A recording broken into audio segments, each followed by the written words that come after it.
Welcome to Frames Per Second. I'm your host, Vicky Richards, and on today's episode, we'll hear from first-time independent filmmaker on the ins and outs of filmmaking, Steve Grimaldi.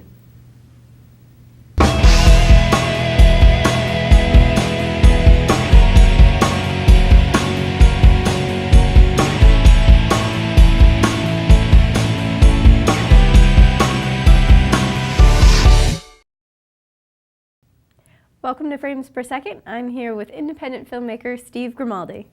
Thanks for joining us, Steve. Hello. How's it going? So tell us a little bit about what got you into film, your experience in the industry. Sure. So I was primarily on the corporate side of things. So I worked for Time Warner for a little bit, GE back when we owned Universal, NBC Universal, and I lived in Los Angeles for about 10 years, and I did some consulting work with Universal, Warner Brothers, Disney, a few companies out there, but always on the corporate side, never on the production side. So I was out working on Australia for about 3 years, and on the way back, my family and I moved back here to Connecticut, and we had to make a decision, to take another job. We'd have to move again, and we said, we don't want to move the kids again. We just came back from halfway around the world. Let's settle in. So we decided let's take a year off, and I sort of always had this idea for making a film like a lot of people. And it was almost out of boredom how I got started. All our stuff was literally on a ship coming back from Australia. So I went out and I bought a PC to do my resume and stuff like that. But that takes like 10 minutes a day. Right. So I started writing one day. And I was like, oh, all right, this could become a movie. And then one step led to another, and sure enough, finished the script, and everything just happened from there. Yeah. Yeah. Now, had you had any experience on that film side before this, or it was all just the corporate end of things? No, it was always the corporate. I've read books, watched some things on it, but never really got into it. I didn't go to film school, I was an economics major. Oh, wow. So that made me stay within budget on the film, but other than that, it didn't help me. So then I guess through this project, your writing really must have developed a lot. What was it like, what did you look to for an inspiration for something? You can go to like Simply Scripts. I don't know if you know that website out there. You can download just about any script that's ever been made, which is great. Yeah. I bought a book on filmmaking. Greg Goodell is the author, and it's something like the Independent Filmmaker's Guide or something like that. Yeah. And it was fantastic. I was like, well, if I'm going to do this, and the thing that he points out is that no matter what the project is, the most important thing is the script. If you have a bad script and a great cast and a great crew, it's not going to fly. If you have a great script and a poor cast, crew, whatever, you'll still get something out of it, but it all starts with the script. It's something I think everybody knows, but you see so many great movies out there that flop because the storyline just doesn't do it. So I started with that, and then I read scripts. I kind of knew what I was going for with it. Silence of the Lambs was a bit of an inspiration, The Usual Suspects, films like that. So I just read a bunch of really cool scripts that I liked, and that helped thinking through. I've never written a script before, so like even the little intros like cut to this or fade to that or interior. So a lot of the syntax was learned through that, but also the style. You read some of those. You read like a James Cameron script, right? And he's very prescriptive. He's like the camera will do this, and the actor will do that, and all that kind of stuff. And some people are just writing whatever they feel as they come out. Comedies are a lot like that. So I look to that, and I kind of use my own style, whatever that is, and just kind of adapted some of the other pieces. So you really kind of taught yourself how to do all of it. Yeah. I guess so. Let's talk about the project that you just worked on, The Word. Yeah. Where did you get the idea for it? So it's I'll give you a little bit of the film itself. So it's a mystery / thriller, and we're going to see a clip from it pretty soon, or the trailer, and it's about an FBI investigation into a string of murders. And the story actually started from the back where, I had this idea for a fight scene. This is going to sound like I'm crazy or something like that, but who's this guy talking to me? But it started with a fight scene. I was like, geez, what would get somebody so mad that they'd want to beat somebody up, with their, kill them with their bare hands kind of a thing. And it was like, if somebody did something to your child. And then I was like, well, geez, if somebody's going to hurt someone's child, why would they do that? And then, well, they got to be crazy, or there's got to be some sort of weird motive for it. And then it built off of that, and then it turned into the mystery side of it of, so who are these people that would do something like this? Why are they doing it? And turned into that, the whole plot that we're going to see a few clips of. Right, yeah. Well, then let's take a quick look at the trailer. All right, nice segue. Father, will God really forgive anyone for any sin they've committed? Mr. Hawkins, your son was kidnapped from a local mall in the early afternoon. And he was murdered sometime around midnight the same night. There is no unforgivable sin if one repents. That was founded on the cross. We think it's some sort of ritualistic or religious group that uses sacrifice as part of its ceremony. They're using a tonal puwali. It's part of the ancient Aztec calendar. 1 in every 5 children were sacrificed. We have someone who's confessed to kidnapping Kevin. Where is he? He's in custody. There'll be an arraignment next week. He was ordered to see a state psychiatrist. Dr. Broder? Yes. We need you to check something out. We have someone undercover. What do you think about the FBI botching the operations at the mall? They had me go there, then they switched the dates, the kid got killed. Could he have saved Kevin? But we gotta find out what the hell's going on with Miller. You have to be very careful if you're going to imply that the FBI had something to do with this. Why do they do these offerings? A sacrifice of one can heal the souls of many. If I find out that he had anything to do with Kevin getting murdered, God help him. What do you mean by that? What do you think I mean? And we need to make sure that there's no interference or anything else that will blow his cover. What happens next? What do? We only have a few days left. They're gonna kill another kid.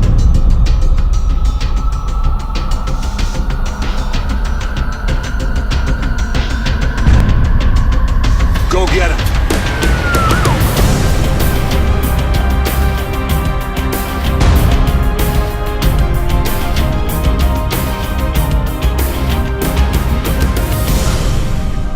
Gotcha.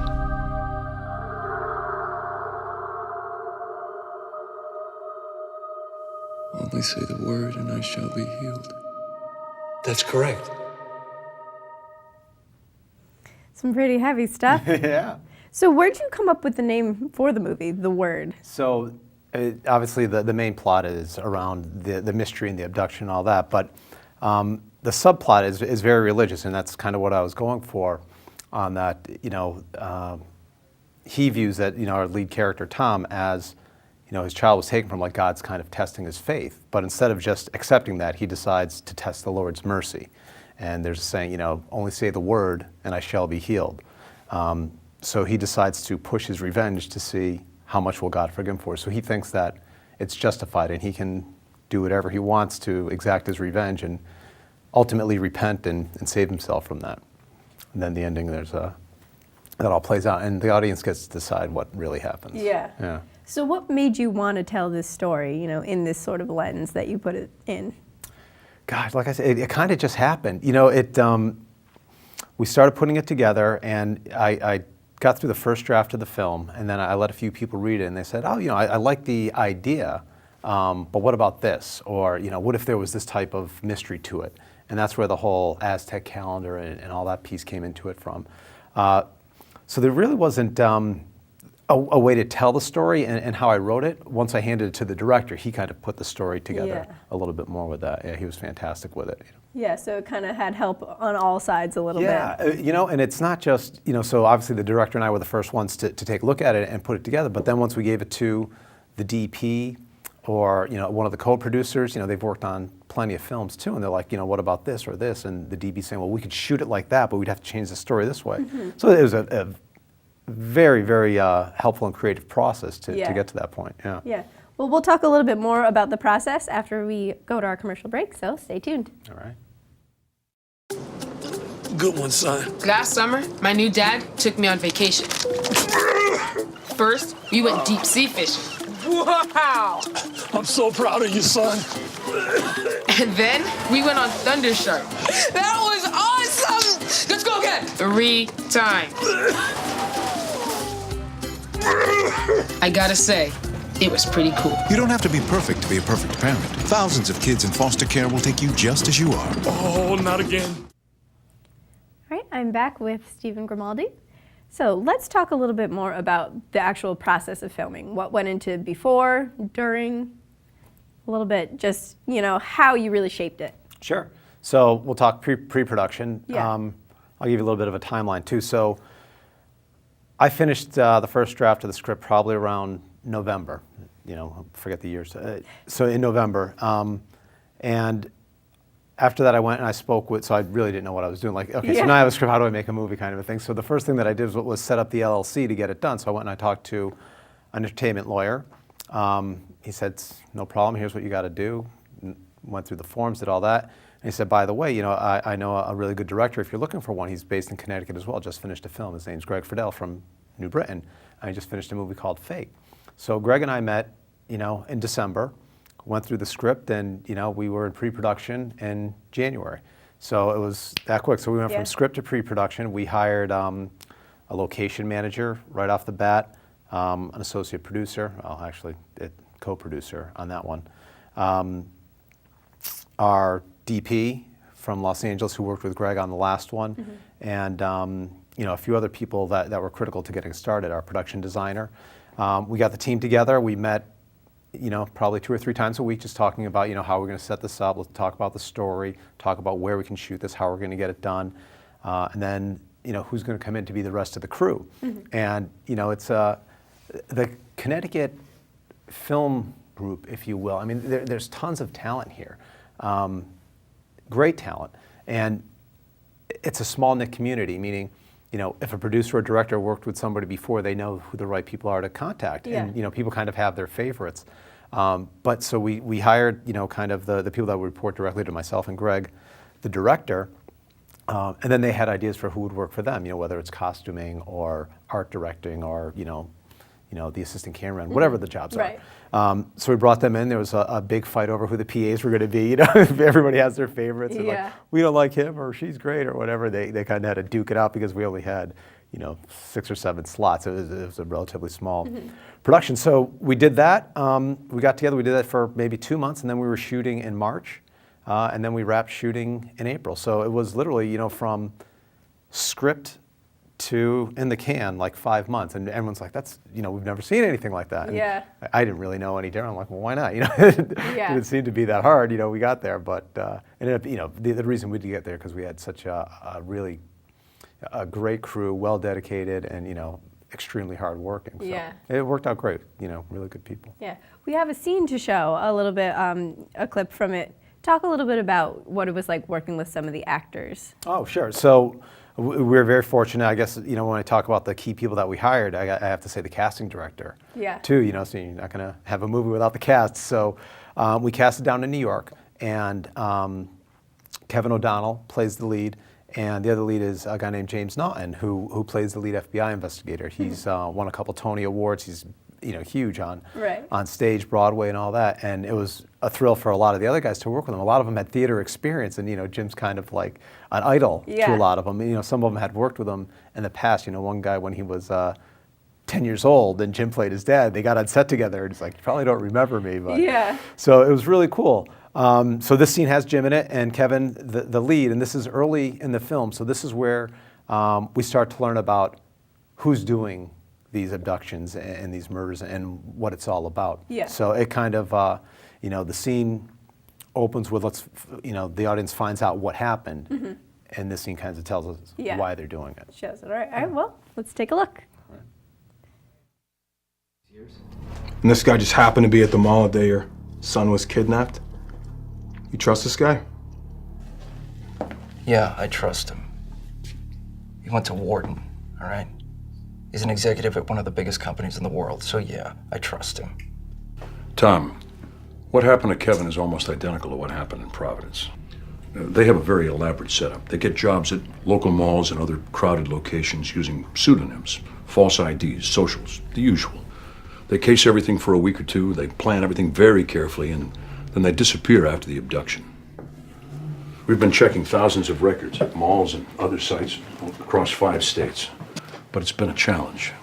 They know not to give too much or too little information. Very sophisticated. How do they know so much? Do you think they have an inside connection or something? They might. We're not ruling it out. So you said that a lot of the actors that you had a lot of theater experience. What did that sort of bring to the production? Yeah, so they're also, I mean, if you look at the cast, everybody that's seen the movie so far is like, oh, I know that guy, I know that guy. So they do a lot of TV, especially shows that are produced in New York. Most of them are based in New York, and a lot of film on them too. But they all have a theater background. Mm-hmm. So we shot in 20 days, and which is quick, and kind of even more important than that is the script was 124 pages, so it's a big script and not a lot of days. But when you're on stage, you don't get another take. So the prep that they did was fantastic, and a lot of actors are like that. But I think if you go to people that are mostly on the screen rather than the stage, you have to probably go to people with lots of film experience to get that. But these guys, every break that they had, and before the takes, between the takes, afterwards, they do a little bit of rehearsal. We didn't have the luxury of having a week of rehearsal beforehand because it is relatively low budget independent film. But Jim would any scene that he was in, he'd get the gang together and say, okay, let's run our lines and all that. So they were so used to it, and I think that they nailed the first take or the second take. They nailed one of them because they're so used to doing that on stage. I think it saved us a ton of time. I was mentioning to you earlier, we didn't, the first week we wrapped almost every day early, and we only had one real day of overtime throughout the whole shooting. So I didn't really plan it that way, but it worked out great. Yeah, so in hindsight, I'd do it again. So 20 days, what was it like? It sounds like it could be so run and gun, and the scenes where you shoot in the main character's home, that's your own home. What kind of sacrifices did you have to make, or what did you really have to make work to do it in 20 days? Everything. So we shot 6 days a week, 12 hours a day. Oh, wow. So we were done in 3 weeks, right? So it was a lot, and we did use my home in one of them, and one of the things as a producer, I'm like, listen, we need to treat every location that we are with respect. We were at a funeral home, we were at a courthouse, we were at City Hall, we were at police stations. We're like, don't break anything, all that kind of stuff. We get to my house and they're like, it's a producer. I'm like, we broke my mirror. There's still, like, if I go to my ceiling where all the gaffer tape is, there's rips. So I don't know if I would do that again. Yeah. But just shooting on that schedule, it's I kind of thought like, this is gonna be a party. We're making a movie. You're so tired at the end of it, at the end of the day, and then at the end of the shoot, we switched nights for days. So we did all our indoors at night because we had to do some night scenes. So we flipped it. So people were up all day shooting 12 hours. Then they get a little bit of rest, and then you got to flip to shooting 12 hours at night. So we had the break in between, 12 hours on, 12 hours off kind of a thing. But like I can't sleep during the day. So like you just stay up, and then you're shooting at night for 3 days. By the end of those last 3 days when we shot nights for days, like I didn't know what time it was, I didn't know what year I was in. Didn't even know if you were a night or a day. It was crazy. I thought I was going crazy. I just stopped. I'm like, where am I? Like I thought I was still in Australia. Honestly, it plays with you. So yeah, I mean, you hear some of these stories on set where they shoot for 15, 16 hours a day back to back. I don't know how you can do that. Yeah. It's a lot. It gives you a whole new level of respect for filmmaking. Yeah, definitely. Well, we have to take another quick break, but when we come back, we'll talk a little bit more about the post-production and what went in after all of that work. Where all the real work is, right? So stay tuned.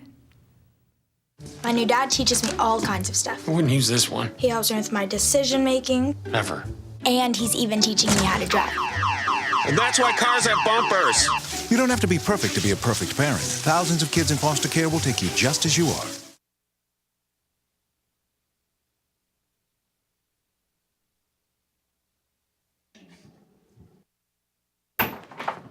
Tom, thanks for coming. What's all this? It's an organizational chart for how we think the group that we're tracking is set up. Who's that? This is Lisa Zaliski. She's an organizer for the group, relatively influential. Yeah, she's the one I saw Miller with yesterday. What did you see? They were standing very close, whispering to each other for 2 or 3 minutes, then they started kissing. I mean, what's his deal, man? I told you yesterday, he's undercover. Yeah, I know he's undercover, but something else is going on. He knows more than he's telling you. Where the f*** are they getting their information from, huh? It better not be him. We're debriefing. I guarantee you, he is holding something back. We're debriefing him tomorrow. And we need to make sure that there's no interference or anything else that would blow his cover. If anything comes up from him or anybody else, I will let you know. You better.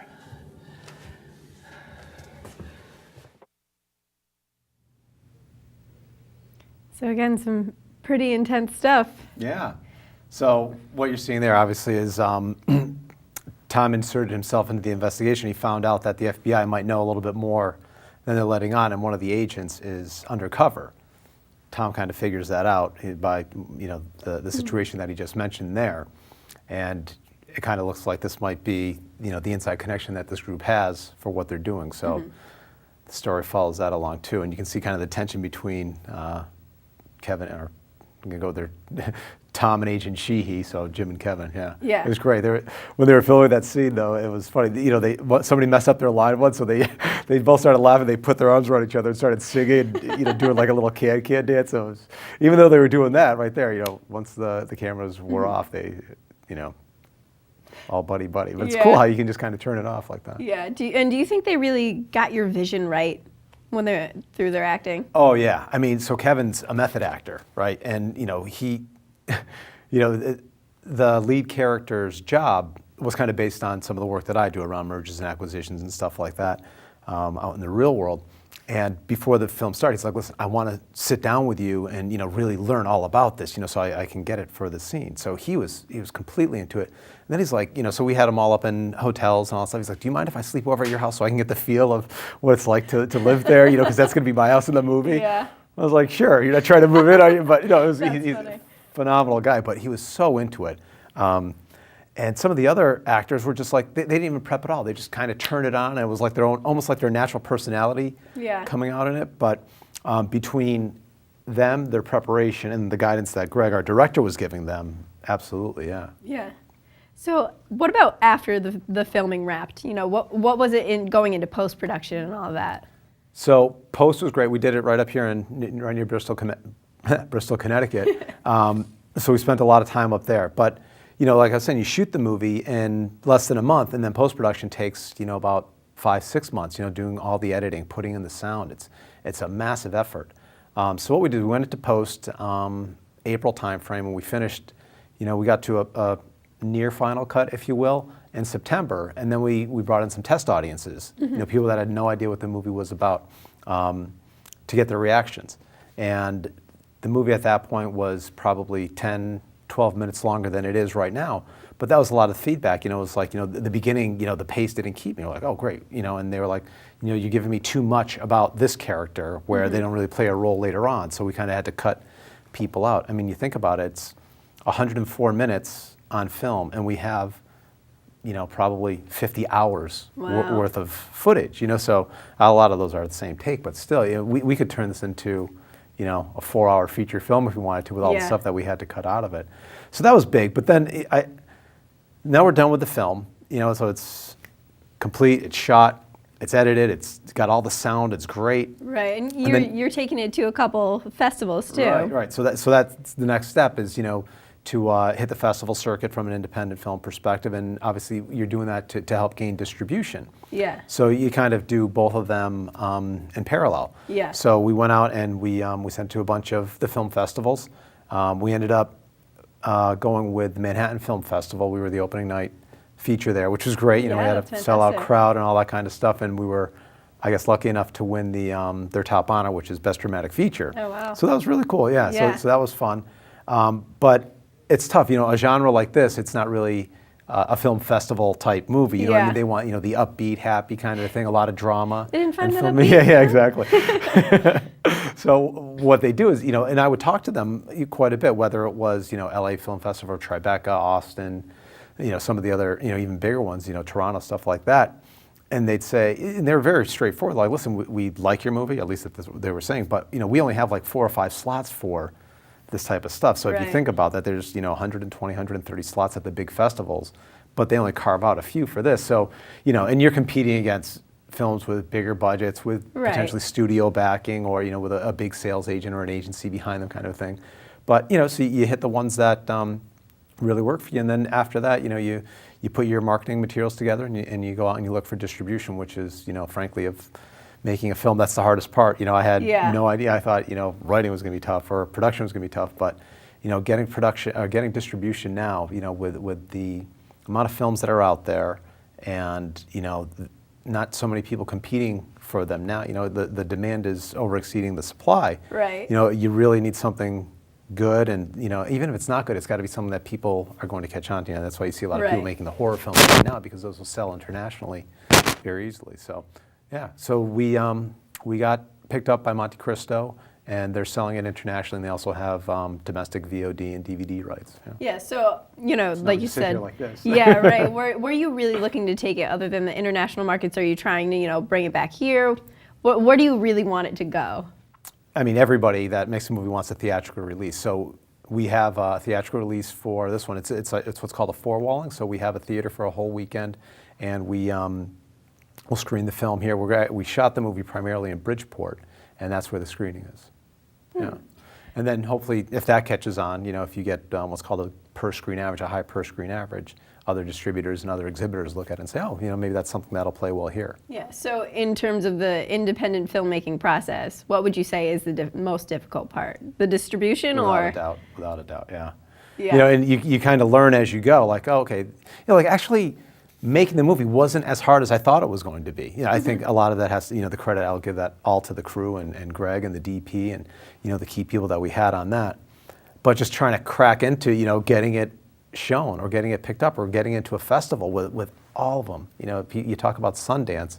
Sundance screens like 200 movies and 12,000 get submitted for it. Wow. And, you know, you think of those, you know, a couple hundred that they do pick, you know, probably more than half of them aren't full-length features or narratives. Right. And then so now you're down to 100, and half of those are probably taken up by studios or, you know, bigger productions with you know, named cast and stuff like that. So really, you probably have, you know, 11,000 films competing for these 50 slots. So it's not an easy gig whatsoever. Yeah. So I would say to any independent filmmaker out there, know what you're getting into and have a plan for that even before you start shooting. That, I think that's the key to it. Is, you know, if you can plan on that and get into some places earlier, or at least start the conversations, it'll give you a long way to distribution, because it's great to make a movie, but it's better to have it sold. Yeah.